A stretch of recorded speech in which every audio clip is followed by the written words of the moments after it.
오늘 이렇게 매일 교회 오후 예배 또 우리 샬롬 성교계 주일 예배 이렇게 초청해서 감사하고 또 제자 선교회 제자 아카데미 서울 비지구 모임에 또 말씀을 증거할 기회를 주셔서 감사합니다.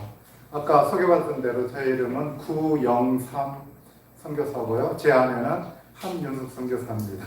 그래서 오늘 이게 성교 보고만 생각하면 그런데 오늘 모임이 또 제자 선교회 또 제자 아카데미를 경험했기 때문에 좀 더 선교에 대한 전반적인 다른 이야기를 좀 나눴으면 좋겠다 생각해서 두 파트로 나눠서 진행하려고 합니다. 제가 먼저 말씀을 증거하고 또 말로만 들으면 아무리 해도 눈으로 보는 것보다 못하기 때문에 실제로 제 사역지에서 찍었다. 저희가 지금 안식년 하다 보니까 한탐을 일기 사역을 마쳤는데 일기 사역을 정리한 내용이 있어서 그것들을 제 안에 함녀석 선교사가 설명드리는 방식으로 그렇게 진행하도록 하겠습니다.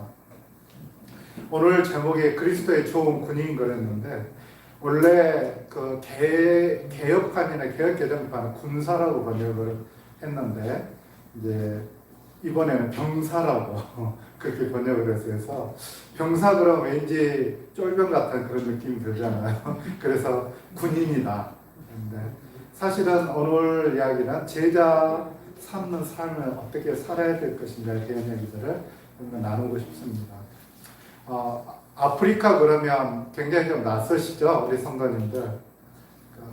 왜냐하면 이 선교를 진행할 때 약간 지역을 좀 나눠서 했던 경향이 있었습니다. 그래서 미국 교회는 남미하고 아시아 지역을 아시아 특별히 한국하고 중국을 담당했고, 그다음 유럽 교회는 아프리카를 담당하고, 한국 교회는 아시아 지역을 담당하는 그런 암묵적인 역할 분담이 좀 있었습니다. 그러다 보니까 한국 교회가 보낸 선교사님 대부분이 아시아 지역에 많이 있고 남미나 특별히 아프리카는 굉장히 소수입니다. 그런데 우리 제자 선교회는 굉장히 많은 선교사님들을 아프리카에 이미 파송했습니다.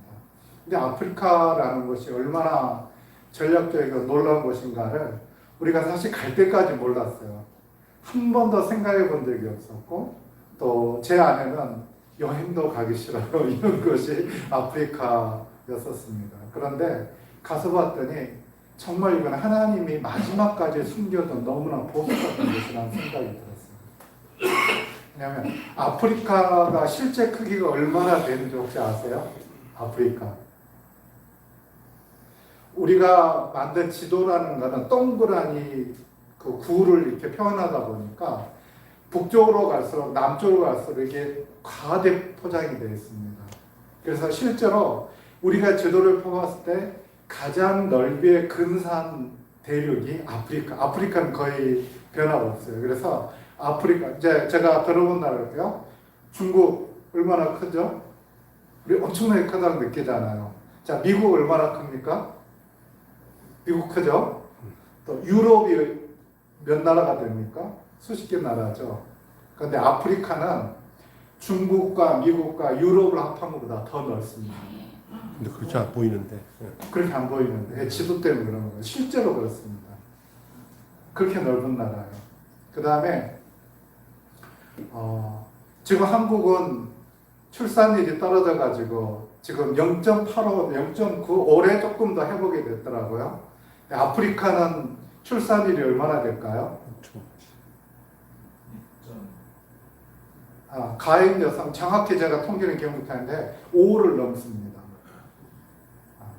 그 이야기는 뭐냐면 엄청나게 많은 아이들이 태어나고 있는데 성경에서는 자식은 그 전사의 화살통이다 화살과 같다고 그랬는데 우리 이때까지 그거를 자식을 축복이라고 생각하지 않았잖아요. 그런데 우리가 딱 느끼는 게 뭐냐면 우리나라 한 60년대 후반 70년대 초반 가면 시골 가면 애들이 바글바글했죠.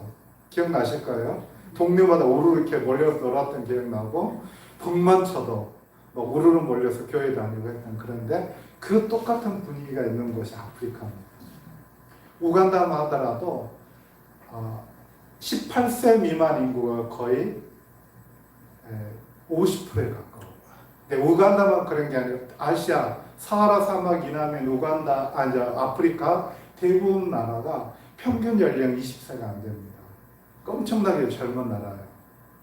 그래서 그리고 아프리카는 제국주의가 이렇게 식민지를 삼았던 나라가 많은데 스페인은 남미를 했고 다른 나라들은 이렇게 아프리카를 식민지로 삼았어요. 그래서 아프리카에는 스페인어 사용되는 없지만 포르투갈어, 그 다음에 영어, 불어, 아랍어까지 사용한 사람들이 다 살아요. 그러니까 아프리카 사람들이 헌신하고 선교지로 나가면 세계의 모든 것을 선교할 수 있는 이미 언어를 다 배웠어요.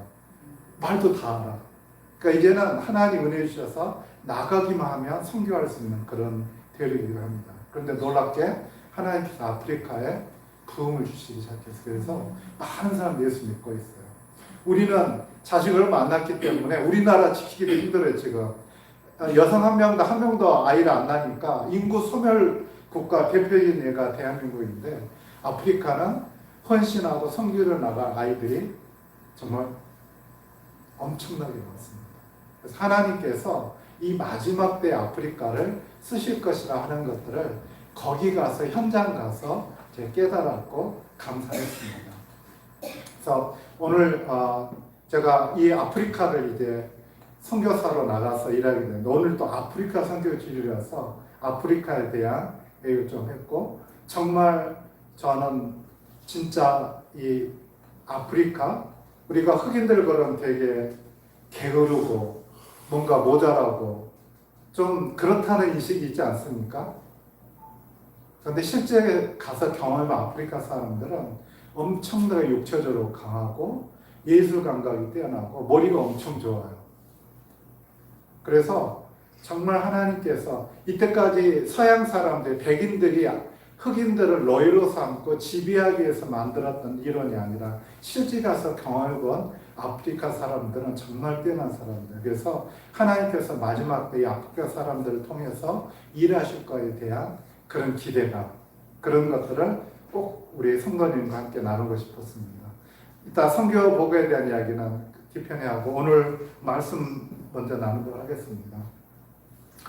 이 말씀은 우리가 제자 훈련을 받아본 사람이 아마 가장 많이 들었고 가장 많이 강조해서 들었던 말씀이라고 하는 것들을 다 아실 겁니다. 이 말씀에 대해서는. 왜냐하면 사도 바울이 이렇게 이야기를 합니다. 1절 2절을 보면 내 아들아 그러므로 너는 그리스도 예수 안에 있는 은혜 가운데 강하고 또 내가 많은 증인 앞에서 내게 들은 바를 충성된 사람들에게 부탁하라. 그들이 또 다른 사람들을 가르칠 수 있으리라. 그래서 제자 사대라든지 또는 복음의 사대라는 표현으로 아마 이야기 많이 들으셨을 겁니다. 사도 바울이 디모데에게 복음을 전했고 디모데는 충성된 사도 바울이 충성된 사람들에게 내게 들은 복음을 가르쳐라. 그러면 그 충성된 사람은 그 다음 다른 사람들에게 복음을 전할 수 있거든요. 그래서 제자훈련 하다 보면 이 복음의 사대가 구성에 대한 제자훈련이 성공했다 이렇게 이야기를 합니다.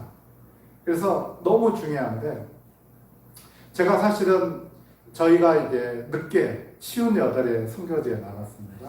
그러다 보니까 시간 많이 없었어요. 제가 현장 적응하고 나면 한 10년 정도 아마 사역이 가능할 것이다 라고 하는 그런 예측을 했기 때문에 저희는 가서 건물을 짓고 그 다음에 뭐 이렇게 일반적으로 선교사님들 하는 그런 사역을 하지 않겠다. 우리는 정말 사람 키우고 제자훈련을 하겠다.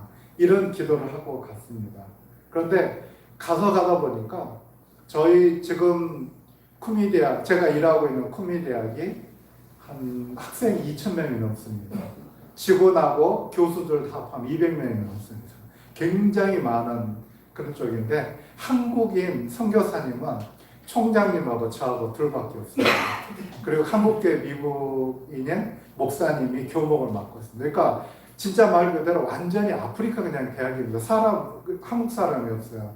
그러다 보니까 선교사님들뿐만 아니라 사모님들까지 다 동원돼가지고 그 일을 너무너무 바쁘게 사는 것이었어요. 그래서 또 우리는 이제 아무리 선교제 나가도 2년은 현장 적응 기간이니까 그냥 현장 적응하는 시간 가져야 되는데 도무지 우리 생각만 갖고 할 수가 없었어요.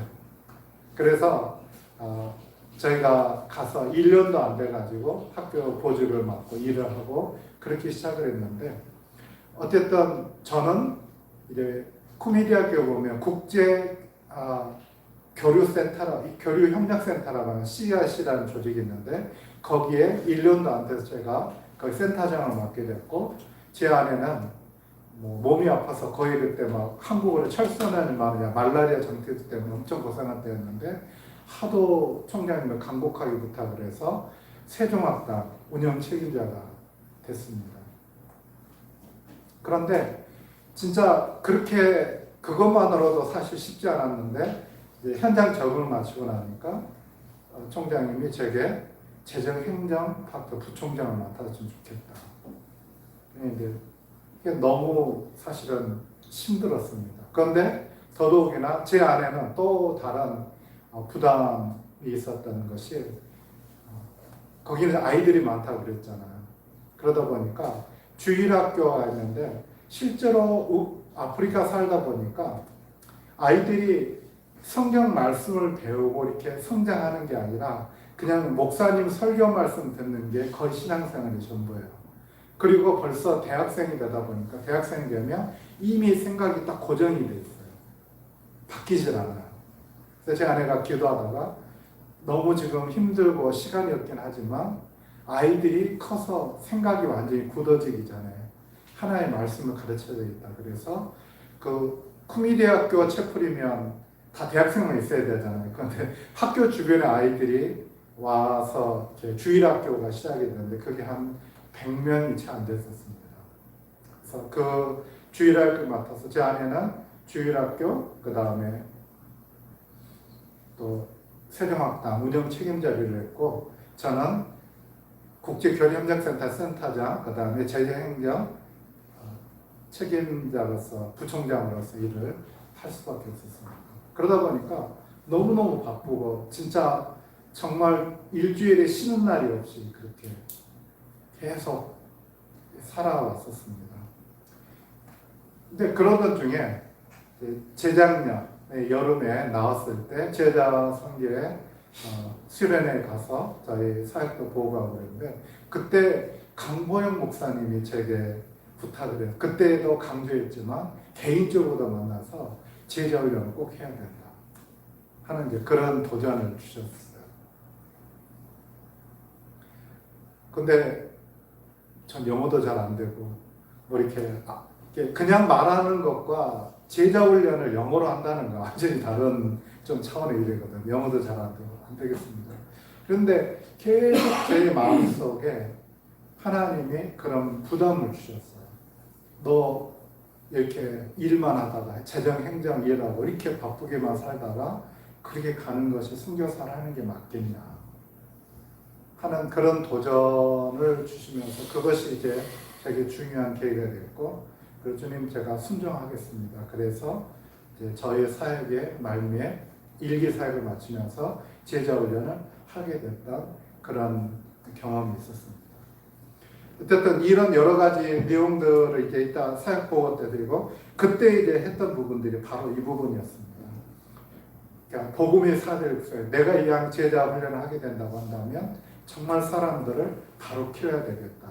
그리고 복음의 사대를 고생해야 되겠다 하는 그런 마음이 있었고 또 한편으로 저한테 하나님 주신 게 저한테 주신 도전 중에 하나가 지상명령인데 지상명령 보면 모든 민족을 제자로 삼으라고 이렇게 이야기를 하고 있지 않습니까? 그래서 하나님 이왕이면 제가 하는 이 그룹에 다 각자 다른 나라 아이들이 왔으면 좋겠습니다. 그래서 제가 어느 날 공식적으로 선언해서 제자 훈련을 받는데 관심 있는 사람은 내게 와서 면담하자고 이야기를 했는데 그렇게 해서 5명이 모였어요. 근데 5명이 나라가 다 달라요. 하나가 르완다 출신, 수단, 남수단, 케냐, 우간다 이렇게 5명이 모였어요. 그래서 그게 놀라운 거였어요. 제가 그렇게 의도한 게 아니라 하나님께 보내줬어요. 그래서 제가 시작하면서 이제 두 가지 부탁을 했습니다. 지상명령을 따라서 마태복음 28장 19, 20절 말씀을 따라서 모든 민족을 제자로 삼으라 했기 때문에 너희들은 이 훈련이 1년이 되면 내가 너희들에게 너희들이 양육할 수 있는 팀을 구성하도록 요구하겠다. 그러니까 미리 기도하고 준비하라. 그 다음에 두 번째는 다른 나라 사람들 생각하지 말고 너희 나라 사람, 너희 민족 사람들을 제자로 삼을 준비를 하라고 그렇게 요구를 하고 훈련을 이렇게 시작했습니다. 그래서 1년이 지나고 나서 그렇게 요구를 했을 때 아이들이 반응을 했어요. 그래서 5명 중에 4명이 제자 자기 팀을 구성한 거예요. 그리고 나머지 한 명도 최근에 제가 지난주 연락을 받았더니 자기도 이제 팀을 구성했다. 그러니까 5명이 다 자기 팀이 생긴 거예요. 그런데 특이하게도 그렇게 제자를 모집하는 과정에서 여학생 몇 명이 나도 훈련받고 싶다. 그렇게 지원을 한 거예요. 근데 제자 훈련은 원래 이제 남자가 남자, 여자가 여자를 하는 게 원칙이거든요. 근데 아무리 봐도 여자로 준비되어 있는 리더가 없는 거예요. 그래서 바빠서 정말 하루도 못 쉰 제 아내 우리 함진석 선교사한테 부탁해가지고 싹 빌면서 여자 반을 좀 맡아줬으면 좋겠다. 그래가지고 정말 이렇게 짐을 얹었지만 어쨌든 그렇게 해서 제자 훈련을 하게 됐었습니다. 그래서 이 제자를 삼는 것이 우리 사역의 중요한 목표라는 것들을 하면서 그렇다고 한다면 어떻게 제자를 삼아야 될 것이죠. 제자 삼는 사람 어떻게 살 것인가에 대해서 오늘 본문을 통해서 같이 나누고 싶습니다. 먼저 제자를 삼기 위해서는 1절 말씀을 같이 한번 읽어볼까요? 1절 함께 읽겠습니다. 시작. 내 아들아 그러므로 너는 그리스도 예수 안에 은혜 가운데 강하고. 제자를 삼기 위해서 첫 번째는 사도 바울이 디모데한테 요구했던 것처럼 내가 강해져야 된다고 이야기하고 있습니다. 강해져야 한다. 이 강해져야 한다는 말은 그냥 힘을 내야 된다. 이런 이야기가 아니에요. 성경에 이 강하고라고 하는 단어가 똑같은 단어로 쓰인 게 신약 성경에 7번이 나옵니다. 근데 그 7번이 다 뭐와 관계되냐면 사도들이 사역을 표현할 때 강하다고 표현하는 엔디나모라고 하는 이게 헬라어인데, 그러니까 쉽게 이야기하면 내가 강해져야 한다는 뭐냐면 성령의 능력을 힘입어서 강해져야 한다는 이야기하는 것입니다. 우리가 제자 훈련을 제자를 삼고 하나님 종으로 일하려고 하면 첫 번째 요구되는 것은 강해져야 됩니다. 성령님의 도우심과 능력과 기름 부으심으로 말미암아 강해져야 된다. 제가 아프리카에 선교하면서 제일 많이 벽에 부딪혔던 부분이 이런 부분입니다. 저는 한국의 아주 전통 교단에서 배웠습니다. 통합교단, 합동교단, 심지어 합신교단 교회도 다녔어요. 이 장로교단의 특징이 뭐냐면 한동안 물론 오래전의 일이지만 이미 은사가 완성이 됐다. 이런 그 흐름이 있었어요. 1800년대 말에. 그러다 보니까 은사가 더 이상 지금은 나타나지 않는다라고 배웠어요. 그래서 그것을 부인하는 이런 쪽이었어요. 그래서 저도 저저를 봐서 제자 훈련하는 제자를 키우는 목적이 무엇인지가 그러면 예수님은 3가지 목적을 가지고 제자를 키웠어요. 첫 번째는 말씀을 가르치시고, 그 다음에 천국 복음을 전파하시고 병 고치고 귀신 쫓는 일을 하셨다. 병을 고치셨다고 하는데 병 고치는 일은 다 귀신 쫓는 일에 연결이 되어 있습니다. 그런데 제자를 하면서 예수님의 3대 목적에 따라 우리가 제자 훈련해야 한다고 그러는데 말씀 가르치고 천국 복음 전파하는 건 너무 잘 가르치는데 병 고치고 귀신 쫓아내는 거는 안 가르쳤어요. 그게 한 60, 70년대까지는 그런 분이 80년대까지도 그런 게 있었지만 요즘 한국계 특히 전통교단에서는 거의 이런 부분을 안 가르칩니다. 그래서 선교지에 나갔더니 선교지에서는 여전히 귀신과 위치크래프트 무당들이 있어요. 쉽게 이야기하면. 그러니까 이 사람들은 이 세계가 너무 가까운 사람들인데 쉽게 이야기하면 그런 성령의 능력, 귀신을 쫓아내고 병 고치는 이런 일이 있는 거, 이런 것들이 너무 자연스럽게 받아들이는 사람인데, 문제는 그런 은사운동하는 사람들은 너무 말씀이 없이 은사 쪽으로만 가버리고, 또 우리 한국의 배경을 가진 선교사님들은 그런 능력이 없고, 그래서 제자에서 너무 그런 부분에 대해서 좀 갈급함이 있었습니다. 그래서 한국에 나가면 이 부분에 대해서 꼭 배우고 여쭤보고 내가 이 제자훈련 이거를 준비해야 되겠다라고 생각을 했습니다. 그런데 이것은 단순하게 선교제만 있는 일이 아닙니다. 실제로 우리 현상 가운데 얼마나 많은 문제들이 있습니까? 요즘 우리 아이들 문제, 특별히 또 이 우울증이나 공황장애나 이런 정신적인 문제를 앓는 사람들, 그 다음에 얼마나 많은 사람들이 요즘에 자살합니까? 저는 그런 모든 것들이 우리가 하나님의 능력으로 그것들을 대적하고 그것들을 쫓아내고 믿음으로 승리하는 것을 경험할 때 가능하다는 것입니다. 네. 능력 전도가 필요한 때입니다. 아마 여기 나이 드신 분들, 이렇게 독거노인들 방문하시면서 사회교과서 하실 겁니다. 얼마나 근데 어렵게 몸이 아파서 여러 가지가 있는데, 그런 부분도 우리가 이 주님이 주신 능력으로, 성령의 힘으로 우리가 그것을 감당할 때 정말 우리가 약속한 대로 마가복음 16장에 얘기했던 우리가 손을 얹은 즉 병이 낫고 귀신이 쫓겨나고 뱀을 만지고 독을 마셔도 해결했잖아요. 정말. 그런데 그것이 특별한 사람, 사역자, 주의 목사나 선교사만 그런 게 아니라 예수를 믿는 자에게 다 허용된 그런 것이라는 것들을 우리가 기억해야 됩니다. 그래서 그런 파워를 우리가 회복하면 좋겠습니다. 그것이 우리가 제자 삼는 삶 살기에서 첫 번째로 우리가 같이 할 부분입니다. 두 번째는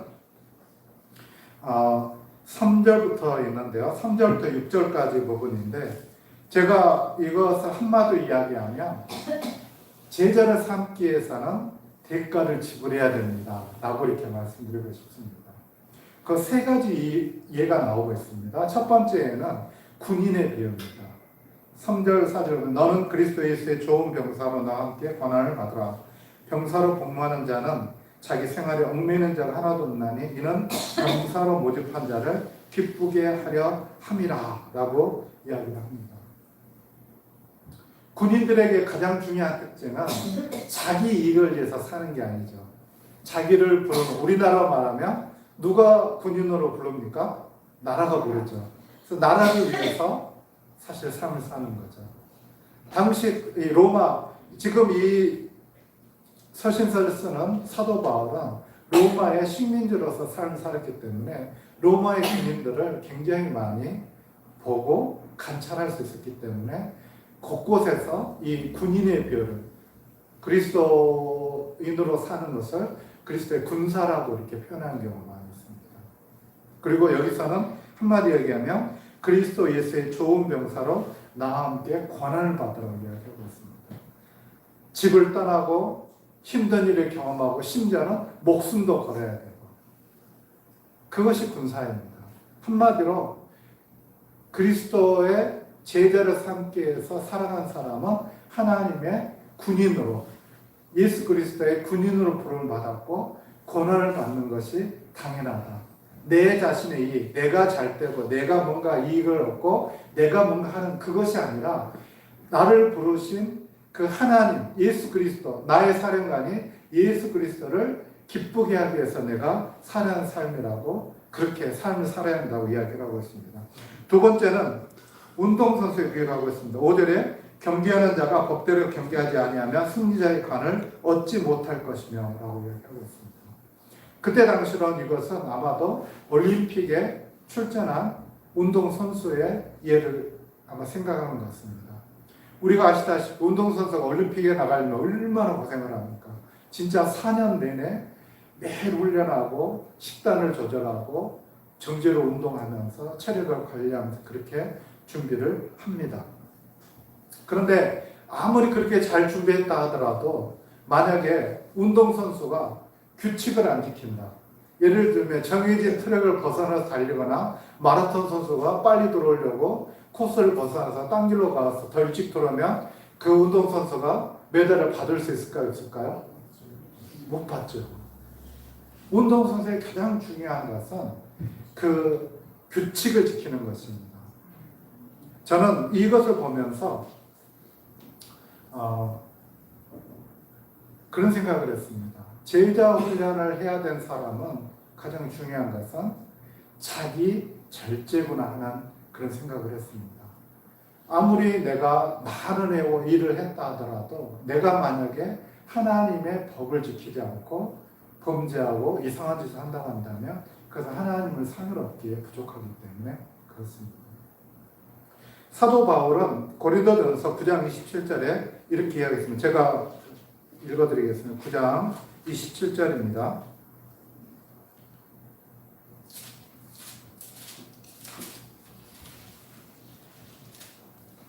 내가 24절부터 하겠습니다. 운동장에서 다름질하는들이 다 달릴지라도 오직 상을 받는 사람은 한 사람인 줄 너희가 알지 못하느냐. 너희도 상을 받도록 이와 같이 다름질하라. 이 길을 다투는 자마다 모든 일에 절제하나니 그들은 썩을 승자의 관을 얻고자 하되 우리는 썩지 아니할 것을 얻고자 하노라.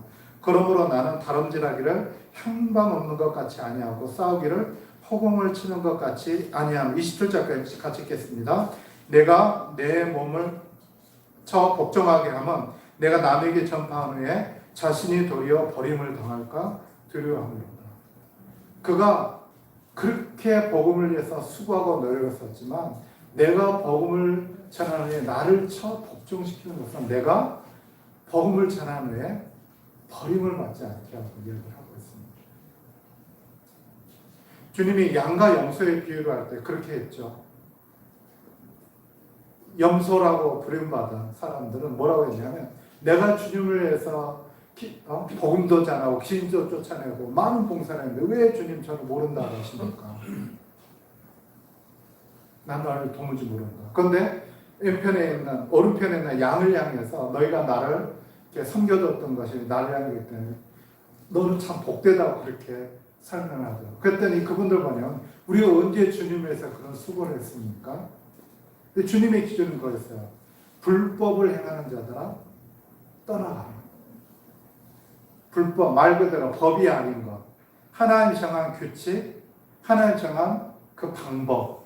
그대로 자신을 절제하고 처사 복종시키지 않으면 우리가 아무리 수고한다 해도 그런 상을 얻지 못할 것이라고 그렇게 우리 경고하고 있습니다. 세 번째는 우리는 어떤 대가를 지불해야 됩니까? 6절에 보면 이렇게 이야기를 하고 있습니다. 수고하는 농부가 곡식을 먼저 받는 것이 마땅하니라. 농부는 말 그대로 수고라고 이야기를 하고 있습니다.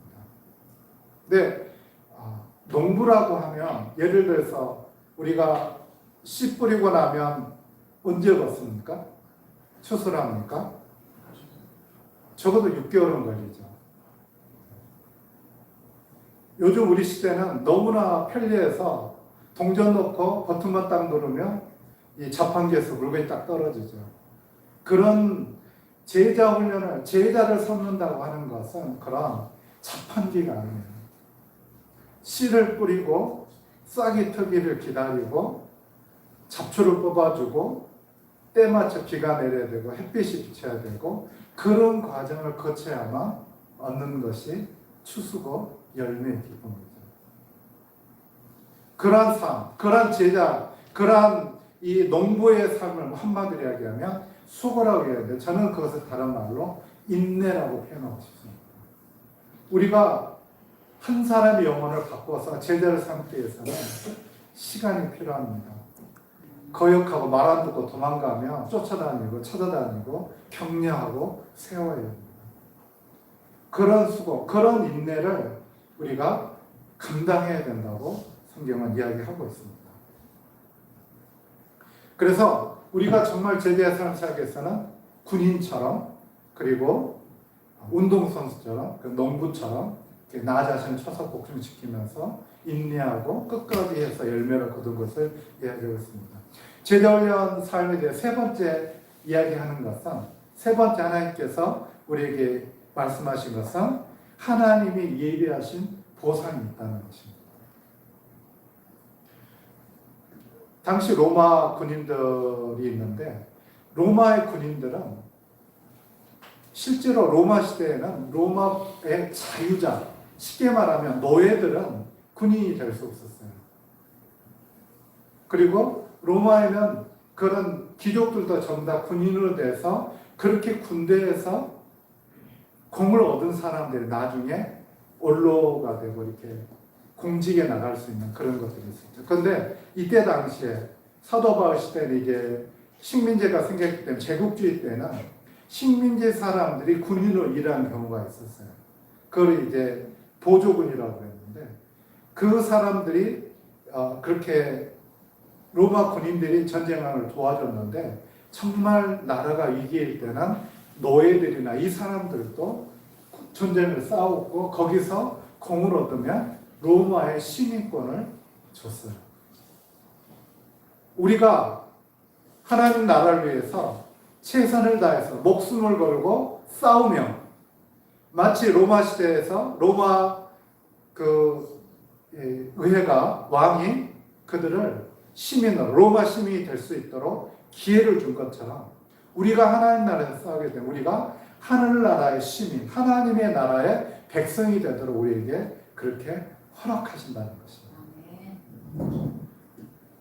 운동선수 그때 올림픽 때 운동선수들이 우승자가 받은 상이 뭔 줄 아세요? 요즘에는 막 엄청나게 큰 돈도 주고 영문도 주고 그러는데 그때 당시에는 특별하게 상이 없었습니다.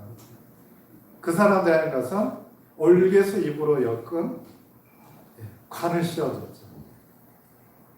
그러한 썩어져 버린 말라버릴 그런 올개수 관 하나를 얻기 위해서 그렇게 몸을 쳐서 복용시키고 고생하고 수고했는데 우리 그리스도인들에게는 하나님께서 이렇게 이야기합니다. 죽도록 충성하라. 그리하면 생명의 면류관을 내게 주시겠다. 이렇게 이야기합니다. 우리가 제자를 삼는 것에는 생명의 면류관이 예비되어 있는 그런 행위이기도 합니다. 마지막으로 농부는 누구보다 먼저 그 추수의 기쁨을 맛보고 열매를 한다고 그러죠. 저는 물론 이제 이것이 특별한 것이라고 하는지 모르지만 저는 굉장히 중요하다고 생각합니다. 왜냐하면 하나님의 은혜를 경험하고 그것들을 얻는다고 하는 것은 굉장히 귀한 일이라는 거죠. 7절에 보면 이렇게 해서 오늘 말씀 마음에서 7절 말씀 같이 나누고 싶습니다. 내가 말하는 것을 생각해봐라. 주께서 범사에 내게 총명을 주시리라. 지금 내가 말하는 것을 위에서 이야기했던 것을 얘기합니다. 제자 훈련의 삶에 대한 것들을 그렇게 우리가 수고도 하지만 하나님의 보상이 보장되어 있는 그 이야기하는 것입니다. 너희가 이것을 생각해봐라. 그러면 주께서 내게 범사에 총명을 주실 것이다. 저는 이렇게 말씀을 드리고 싶습니다. 우리가 교회 다니면서 하는 경우 우리가 일을 많이 합니다. 사역을 많이 합니다. 그래서 하나님의 교회에서 섬기는 목사님들도 전도사님 이런 분들 뭐라 하냐면 사역자다 이렇게 이야기합니다.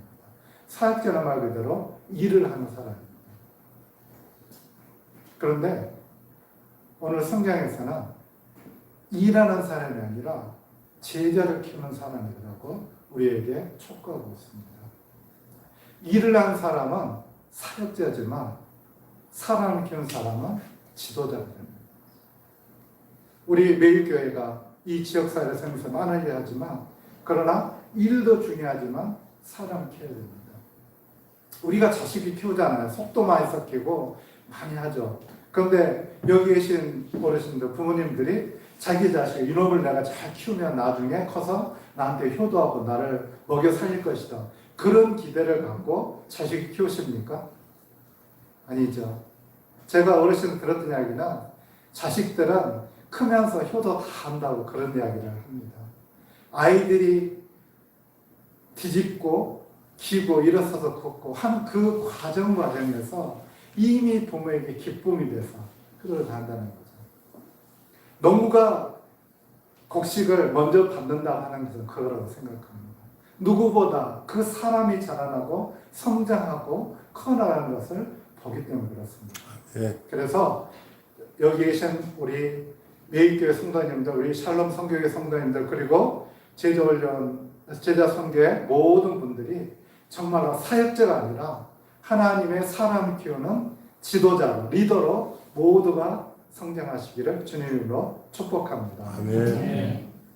예, 지금 우리 함윤 선교사 나오셔서 보험에 대해서 사실은 저보다 더 많이 일을 하고 저의 동역자이자 제가 모시고 다니는 분입니다. 그래서 와서 좀